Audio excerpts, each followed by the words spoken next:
Hey everyone, I'm Christopher Quyen. I am a fashion photographer based here in Sydney, and today we are shooting Mercedes Benz Fashion Week Australia, and I'm working with BenQ monitors today to show just how I capture the streets.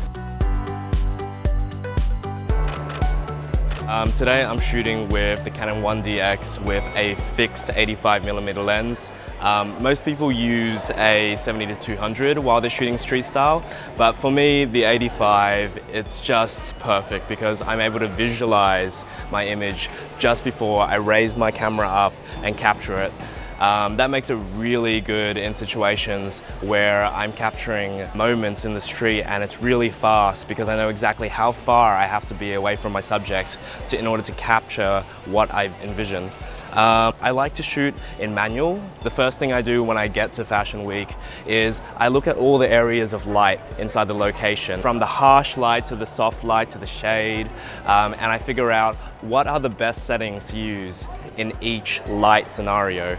That way, when I arrive to that scenario, I can dial in my settings right away and shoot the perfect image. Usually when it gets kind of hectic and the light is changing so fast, then I switch to AV mode so I can stick to a nice 3.2 to 4 to get that really nice shallow depth of field thanks to my 85mm lens.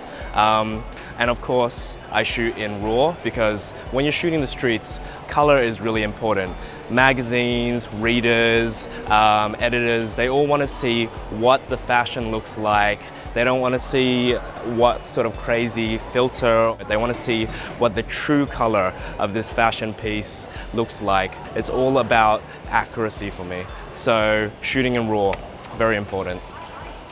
So I first fell in love with photography when I bought a Fuji X-E2 off Gumtree for only $400.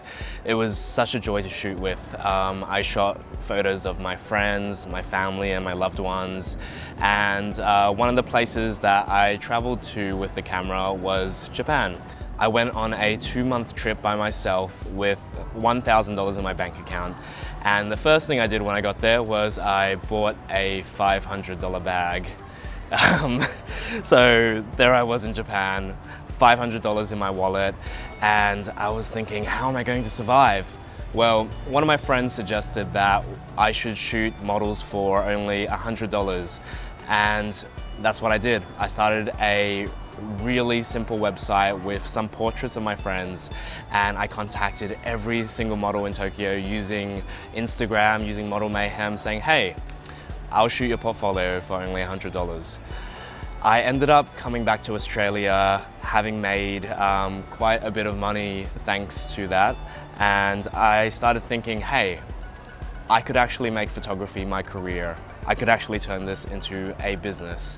So I started shooting portraits, started shooting fashion, and it wasn't until one of my friends came to me and said, hey, I need help for shooting this thing called Fashion Week. And I thought, Fashion Week? That sounds really cool. So I ended up coming to Carriage Works, and I ended up sneaking backstage and started shooting photos of everything from backstage to runway to street style. And I published those images on a little independent magazine. Well, turns out somebody in New York actually saw my images and they reached out to me and said, hey, we saw your images on this magazine and we think you have a little bit of potential. How about you come and shoot for us at New York Fashion Week? I just said yes. And ever since then, it's been a crazy journey. I've been to Milan Fashion Week, been to London, been to Paris, been to Florence, shot in New York Fashion Week again, and now I'm back here at Mercedes Benz Fashion Week Australia, back where it all started, and I'm just really excited to be here. So when I bring up the raw image in Capture One, I usually like to start with getting my exposure right. Because I shoot on a fixed 85mm lens, usually the shot that I capture is exactly how I envision it, so there's not a lot of cropping. But I usually start with a low contrast and high brightness, so the image really pops but still maintains that sort of dynamic range in the image, sort of similar to film. And then after I get my exposure right, I usually jump into the tone curve in order to get the colors that I really want in my images. Now I'm just going to go over here and apply a preset that I made to emulate Portra 400 because I shoot on a lot of film. And as you can see, it brings that redness and that warmth that comes with Portra 400.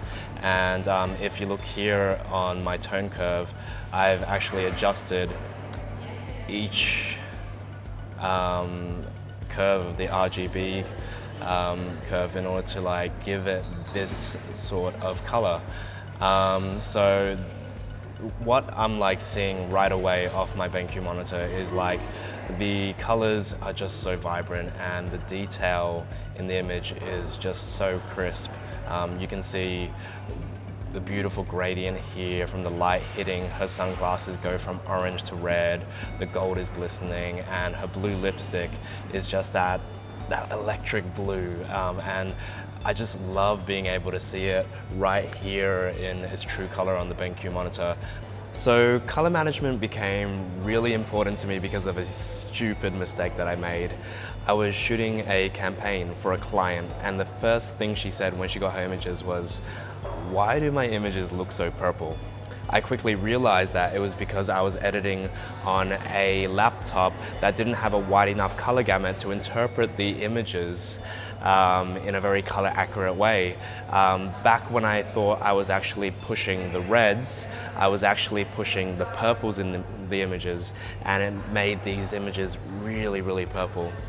That's when I realized that I had to invest in a good monitor, and my monitor of choice is the BenQ AQCOLOR range. It just completes so many things that a high-end and high-quality monitor does, but at a very affordable price point. I spend probably tens of thousands of dollars on my equipment already, and I don't want to be spending up to $5,000 on a monitor.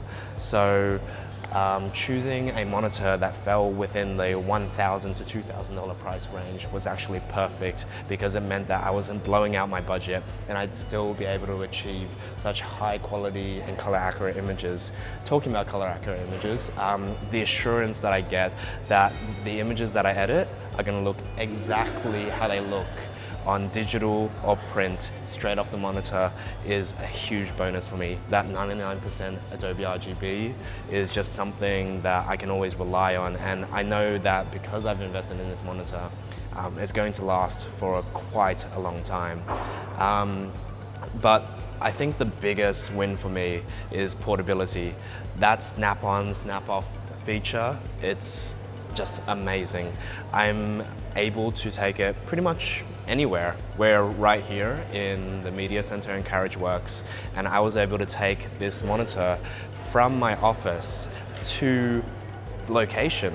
And even more than that, I also take this monitor from office to studio to other studios so my clients can see that the images that we're getting are 100% color accurate. So all those three things combined just made the BenQ monitor the obvious choice for me.